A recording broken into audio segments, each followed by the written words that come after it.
you're trying to figure out how to take your photo from this to this, then great, because in this video, I'm gonna show you exactly how to do that. So let's go.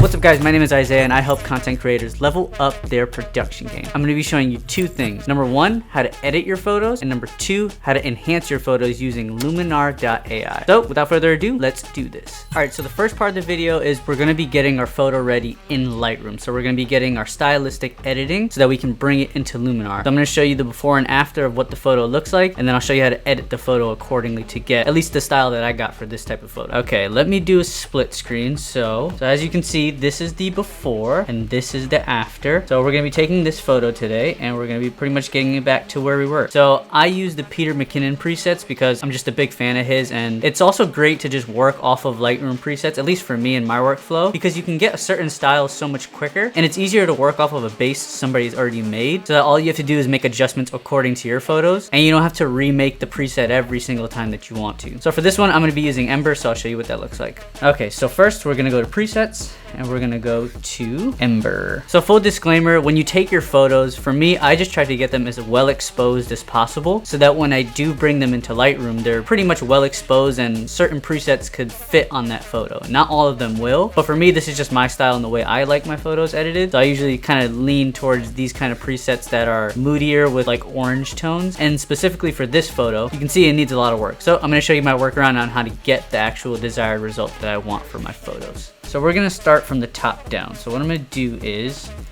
I'm gonna zero all of these out, and actually the exposure of it actually gets me kind of closer to what I was actually looking for. I'm gonna make sure all the colors, all the cool colors are out of the photo because I don't want those. And I'm gonna reset the clarity and dehaze. And clarity kind of gives it that dreamy soft look to it, which I don't want. And I'm gonna reset the sharpening. I'm gonna enable lens correction. Don't need to denoise it because it was pretty well exposed. I like where it's at for at least the crop. So what I'm gonna do now is I'm gonna go back up to my light tab and I'm gonna bring the blacks down because I feel like I could use a lot more contrast in it. So I'm not gonna use contrast in and of itself. I'm gonna use actually the black. So we're gonna go down to like 50.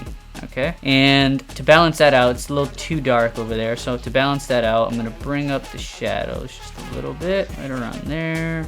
And then I'm gonna adjust the moodiness according to contrast. So maybe like around there. Actually, you know what? Let me get my exposure set first. Now, the exposure set. So now I'm gonna mess with the contrast. I think about there looks really nice. As you can see how much of a difference that makes. Before is and after. And what I'm gonna do is I'm actually going to, because it's a digital photo and it's gonna go on Instagram, it's not gonna be for print, actually going to, I'm just gonna dehaze it a little bit more contrast out of the lower buildings, because I want the Freedom Tower to kind of be the brightest in the image because your eyes are drawn to light. So as you can see now, it's the brightest thing in the image, but it looks kind of flat and I want a little bit more clarity, give it a little bit more structure and details. And that's gonna add a little natural contrast to it. You just wanna make sure that you go in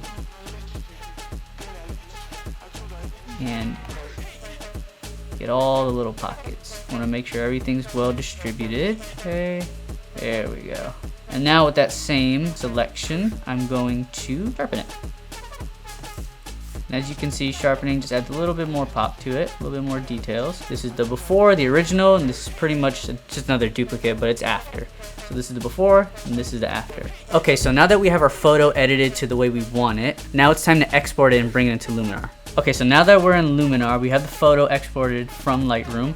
And pretty much all I did was, I didn't do anything crazy with like the essentials aspect of it. I didn't add anything else because I already did that all in Lightroom. All I did was go down to the creatives tab and I went to augmented sky, and there's an option inside this where I actually added the moon, where it's all the way at the bottom. It's this one right here. Pretty much just added the moon into it, and I placed my subject over here because originally I believe it was up here and I thought it just looked too crazy because I didn't want that. So I put it back down over here, and then just in the advanced settings, settings. You can control the mask refinements and stuff like that, and you can also make it a little bit defocused. So you can also mess around with the mask refinement and the advanced settings, and also the defocus, which is pretty much just like if this actual moon itself is too sharp and you know that in your head it's in the foreground and it should be blurred out just a little bit, you can come over here and defocus it and make it look a little bit more out of focus to kind of blend into your background and blend into your photo to make it look more realistic. So yeah, that's pretty much it. It wasn't anything crazy. It was just editing your photo in Lightroom, bringing it into Luminar, and just adding your effect. Essentially, it's the same thing as going into Photoshop and just adding your moon in there, but instead we did it through Luminar because I think it was just easier. So that's it for me, folks. Quick little video. Thanks so much for watching. Hope you got some value out of it. Hope you learned something new. Like, subscribe, do all the YouTube things, and I'll see you on the next video. Deuces.